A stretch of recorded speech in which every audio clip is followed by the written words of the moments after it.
Most criminals and their crimes are pretty pedestrian and unremarkable, but some crimes and criminals cannot help but attract attention because they are just so far outside the norm. Whether they won when they fought the law or whether the law won, history is littered with remarkable but little-known criminals. They range from the crazy audacious to the plain crazy, and their crimes span the gamut from the clever to the grotesque. Following are 20 things about some of history's most remarkable but lesser-known outlaws. Number 1. The Age of Hijackings. Unlike today, airplane hijackings back in the 1960s and early 1970s were not viewed as sinister preludes to something horrific. Instead, hijackings in those more innocent days were often viewed as mere annoyances, and starting in the 1960s, hijackings became almost a fad, occurring on a near-weekly basis. The hijackers, or at least some of them, were seen by the public, or large swathes thereof, as fascinating figures or romantic rebels. It was a time when many distrusted the establishment, which translated into many people embracing outlaws. Two such outlaws were Willie Roger Holder, a decorated Vietnam veteran turned amateur astrologer, and Kathy Kirkow, a former high school athlete turned small-time drug dealer and erotic masseuse. The duo, who came to be known as the Bonnie and Clyde of the air, hijacked a plane in 1972, and as seen below, fled overseas with $500,000 in ransom money. Number 2. The Bonnie of the air meets her Clyde. Willie Roger Holder served with distinction in Vietnam as a member of the 68th Assault Helicopter Company. Despite his decorations, however, he was court-martialed, demoted, and imprisoned for smoking a joint while off-duty in Saigon. Between that and PTSD, he grew embittered and resentful. Back in the U.S., Willie met Catherine Marie Kirkow in San Diego when he knocked on her door looking for her roommate, and Kathy opened the door, barely wrapped in a bathrobe and with soap in her eyes. He liked what he saw, she returned the soldier's suggestive smile, and a romance was born then and there. Number 3. Hijacking Flight 701. Willie Roger Holder and Kathy Kirkow really liked weed, and really liked counterculture politics. At some point while the duo were blazed, he suggested that they hijack an airplane, take the passengers hostage, and swap them for Angela Davis, a UCLA professor and Black Panther then on trial for the murder of a judge. She was acquitted. On June 2, 1972, Willie, in his army dress uniform with Kathy by his side, boarded Western Airlines Flight 701, a Boeing 727 headed to Seattle.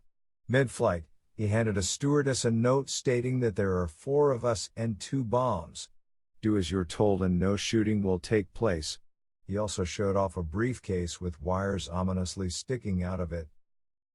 Number 4. The hijackers joined the Mile High Club. Whether it was Willie Roger Holder's PTSD or all the weed he and his girlfriend Kathy Kirkow had smoked, the hijacking duo had no clue what to do next after seizing control of Western Airlines Flight 701. Initially, their nebulous plans included taking Angela Davis to North Vietnam to expose the evil of the war there, then retiring to a farm in Australia. However, they changed their minds multiple times, before they finally ended up in Algeria. Willie and Kathy released half the passengers in San Francisco, then crossed the country and released the other half in New York, before ordering the plane to take off again. To relax, they then lit up joints and got stoned in coach. Kathy pulled up the armrests along a row of seats and removed her slacks while Willie dropped his army dress pants to the floor. The couple then joined the Mile High Club. Number 5. The longest hijacking in history. From New York, the aerial Bonnie and Clyde, who had collected $500,000 in ransom, headed across the Atlantic on a prolonged international odyssey. Their misadventures en route took them, among other places, to Switzerland, where the authorities refused to allow the plane in Geneva, out of fear of attracting copycats and turning their country into a Cuba of the Alps, a destination of choice for hijackers. The duo eventually ended up in Algeria, where they were granted political asylum, and joined the international branch of the Black Panthers. In 1974, however, the political environment changed in Algeria, and the couple fled to Paris, France, using fake passports. Their cover was blown in 1975, however, and they were arrested. They were convicted for passport fraud, but were granted political asylum, on grounds that the hijacking had been political in nature. Number 6. From hijackers to celebrities. Willie Roger Holder and Kathy Kirkow became celebrities in France, where they were befriended by the likes of Jean-Paul Sartre and actress Maria Schneider, who had co-starred with Marlon Brando in The Last Tango in Paris. Eventually, however, Kathy dumped Willie in 1977, telling him she was going to Switzerland to get some new fake documents, and never came back. He eventually agreed to face justice in the U.S., returned in 1986, and did 2 years in a federal prison. Thereafter he struggled to find his place in society, and made a living mostly as a day laborer, before dying in 2012 at age 62. As for Kathy, she never resurfaced after vanishing into Switzerland in the 1970s. Number 7. The Scottish Cannibal. Sawney Bean flourished 16th century, Scotland's most famous cannibal, is believed to have been born in East Lothian, Scotland. The son of a hedge trimmer and ditch digger, Sawney took a stab at going into his father's line of work, but discovered that honest work was not for him. Little else is known of his early life. More is known of the second part of his wife, after he met and married a vicious woman named Agnes Douglas, who was accused of being a witch. Soon after their marriage, Sawney and Agnes moved to the other side of Scotland, and settled in a coastal cave on Bennon Head, near Ballantrae in Ayrshire. Things then got interesting. Number 8. Sawney Bean's Cave. Sawney Bean and his wife Agnes did not move into just any old cave. Their abode had tunnels penetrating the solid rock for over a mile, with numerous side passages that the young couple converted into living quarters as their family grew over the next 25 years. It was also hard to get to and hazardous for the uninvited, as the entrance flooded for about 200 yards twice a day at high tide. That came in handy, because Sawney decided that work was for suckers, and that it was easier to support his wife from the proceeds of robbery. So he took to ambushing travelers on the narrow roads connecting the area's villages. Number 9. From robbery to murder to cannibalism. It did not take long after Sawney Bean got started on his career as a robber, before he figured that in order to avoid getting identified for his crimes, he should murder his victims. That took care of eliminating witnesses, but it created a new problem: disposal of the bodies. Sawney thought it over and eventually came up with a way to kill multiple birds with one stone: dispose of the bodies, avoid the hassles of going into town to buy meat, and provide himself and his wife with a high-protein diet. So he and Mrs. Bean began butchering and eating the murdered robbery victims. Number 10. Cannibalism agreed with Mr. and Mrs. Bean. Sawney Bean and his wife throve on cannibalism, and it did not take long before Agnes began pumping out baby beans to brighten up their cave. The couple eventually produced 14 children who survived past infancy, all of them raised on human flesh. As the Bean children grew up, they began sexing each other and through incest, produced more Bean babies of their own. Eventually, the clan numbered, in addition to Sawney and Agnes Bean, 8 sons, 6 daughters, 18 grandsons, and 14 granddaughters. As generations of Beans grew up in Bennon Cave, the expanding clan's cannibalism cuisine skills became ever more refined, as they mastered the art of salting and pickling human flesh. Every now and then, nearby locals were surprised to come across preserved human body parts washing up on the area's beaches. Number 11. The Bean clan's cannibalism hall grows. As the size of the Bean clan grew, their appetite and the amount of human meat needed to keep them in good fettle grew as well. As the local authorities' missing persons list kept growing and growing, the Bean clan began mounting ever more ambitious hunting forays, ambushing up to half a dozen travelers at a time, and taking their corpses back to the cave to be carefully prepared for the larder by the women folk. All good things come to an end, however, and the cannibal clan's luck eventually ran out. They ambushed a husband and wife returning from a fair, and while disemboweling the woman but before managing to kill her husband, a large group returning from the fair came upon the horrific scene. Outnumbered, the beans fled back to their cave, leaving behind one partially butchered woman, her understandably livid widower, and a clear hint of what had been going on, lo those many years. Number 12. Scotland's biggest manhunt? A report of the Bean's foiled ambush and partial butchery of a victim was lodged with the Chief Magistrate of Glasgow. Between that, the extremely long missing persons list from the region, and the preserved body parts washing up ashore every now and then, 2 and 2 were put together. The matter was taken straight to the top, to King James I of Scotland. The king arrived in the region with a force of 400 men, tracker dogs, and with the help of hundreds of local volunteers, launched what must have been the biggest manhunt in Scotland to date. Eventually, the dogs picked up the scent of decaying human flesh at the entrance of a waterlogged cave. Number 13. The end of the road for Sawney Bean and his cannibal clan. After dogs picked up a scent at the entrance to Benin Cave, troops with swords drawn and carrying torches entered, and wended there through the mile-long passage to the heart of the Sawney clan's hideout. Along the way, they passed rows of human limbs and body parts, dangling like meat in a butcher's shop, piles of discarded clothes and other belongings of the victims, and heaps of human bones from earlier feasts. After a brief fight, the entire 48-member clan was arrested and marched off to Edinburgh. There, the 27 male Beans were executed by having their arms and legs chopped off, and being left to bleed to death. The following day, the cannibal clan's 21 females were tied to stakes and burned as witches. Number 14. The German necrophiliac. West German police began receiving reports in 1971 that somebody was digging up bodies from graves and gnawing on them, with the female corpses sexually abused as well. In May of 1972, a morgue attendant came across somebody kissing a cadaver, who shot at the attendant but missed.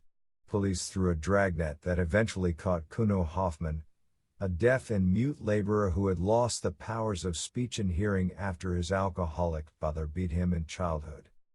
Hoffman had a rap sheet, including 9 years in prison for theft. When the cops interrogated him, he readily confessed to a bizarre crime spree that originated in Hoffman's efforts at self-improvement via occult sciences. He read extensively on satanic rituals, witchcraft, dark magic, and especially on vampirism and necrophilia. Those readings convinced Hoffman that he could become handsome and popular by performing dark magic rituals with corpses. Hence, the grave robbing. Number 15. From the occult to sexing corpses. Hoffman had snuck into graveyards or mortuaries at least 35 times. He wanted the recently dead, so chose his victims from recent death notices in newspapers. He tried getting them in the morgue, but if he could not, he waited until they were buried. He then dug up their graves to perform rituals that involved stabbing and slashing the corpse, cutting off the head, and drinking the blood. Other times, he chewed the corpse, and if it was of a female he found attractive, he had sex with it. When that failed to make him handsome and popular, Hoffman figured it was because the corpses were not fresh enough. So he decided to get the freshest corpses possible by killing people. His first victims were lovers in a car. After shooting them dead, he drank the blood from their wounds, then had sex with the girl's corpse. He confessed to liking her more than the graveyard corpses. Hoffman killed another victim, and would have kept on killing if his spree had not been cut short by his arrest. Deemed insane, he was sent to a mental asylum for the rest of his life. Number 16. Britain's most roguish colonel.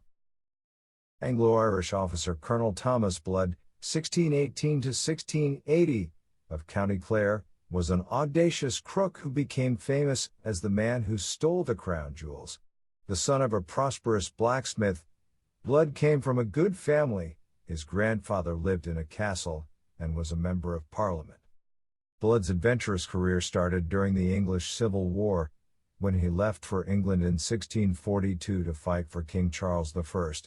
However, when it became clear that the Royalists would lose, Blood switched to the king's parliamentarian enemies. Charles I was defeated and beheaded. In the new regime, Blood was rewarded with a big estate, and was made a Justice of the Peace. Number 17. From fighting for the monarchy, to becoming an avowed anti-monarch. Thomas Blood prospered after the monarchy was overthrown, but unfortunately for him, the monarchy was restored in 1660, and the beheaded Charles I's son was crowned as King Charles II. Blood lost all his lands, and fearing reprisals, he fled to Ireland with his family. Understandably unhappy with this reversal of fortunes, Blood became an avowed enemy of the monarchy. He plotted to kidnap the royal governor of Ireland and hold him for ransom, but the plot failed. Blood's brother, a co-conspirator, was captured and executed for treason, while Blood fled to Holland with a price on his head. He returned in 1670 and hatched another plot to kidnap the governor of Ireland. It failed. At that point, desperately short of funds, Blood decided to go for a daring score, steal the crown jewels of England, which were kept in a basement in the Tower of London, beneath the floor of the keeper of the jewels' apartment. Number 18.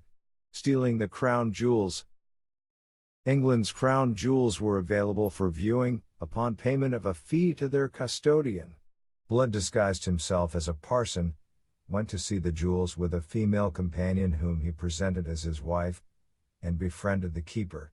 Over the following days, Blood ingratiated himself with the keeper and his wife, whom he won over with gifts of fine gloves. He won them over even further by playing matchmaker, and proposing a marriage between a fictitious wealthy nephew and the keeper's spinster daughter. The keeper, eager to finally marry off his daughter, invited Blood and his nephew to dinner. So on May 9, 1671, Blood arrived for dinner with his nephew and two relatives. While waiting for dinner, Blood convinced the keeper to show his nephew and relatives the jewels. Eager to impress his prospective son-in-law, the keeper unlocked the door to the basement. Once inside, Blood and his accomplices threw a hood over the keeper's head, knocked him out with a mallet, stabbed him, then bound and gagged him. Number 19. From anti-monarch, Blood bounces back to pro-monarchy. After subduing the keeper of the jewels, Colonel Blood used a mallet to flatten the crown so he could conceal it beneath his clerical robes, while his accomplices stuffed scepters and other jeweled items down their trousers. However, the keeper managed to remove the gag and began screaming treason. Murder. The crown is stolen. Blood and his accomplices fled, engaged in a running shootout with the guards. Eventually he was cornered, and after a struggle, he and his accomplices were subdued and captured, and the crown jewels were recovered. Unrepentant, Blood declared, it was a gallant attempt, however unsuccessful. It was for a crown. He refused to answer any questions except to the king, so he was taken in chains to the palace. Charles II, nicknamed the Merry Monarch, found the audacious scoundrel appealing, especially when Blood declared that the crown jewels were worth £6,000 at most, not £100,000 as widely reported. When Charles asked, "What if I should give you your life?" Blood replied, "I would endeavor to deserve it, sire." The king pardoned Blood, and granted him an estate worth an annual income of £500. Number 20. Harlem's most notorious gangster. Harlem's most famous criminal is probably Frank Lucas, 1930 to 2019, who was depicted by Denzel Washington in the 2007 blockbuster, American Gangster. The movie took artistic license with the facts, but it got the broad strokes right. Lucas was a big player in the heroin trade, and was one of America's biggest drug dealers in the late 1960s and early 1970s. Lucas was born and raised in North Carolina, and after a few years of petty crimes such as mugging drunks outside bars, he got a job at a pipe company at age 16. His employment ended when his boss walked in on Lucas having sex with his daughter. In the ensuing fight, Lucas knocked out the outraged father with a pipe blow to the head. Then, figuring in for a penny and for a pound, he stole $400 from the company till and fled to New York City,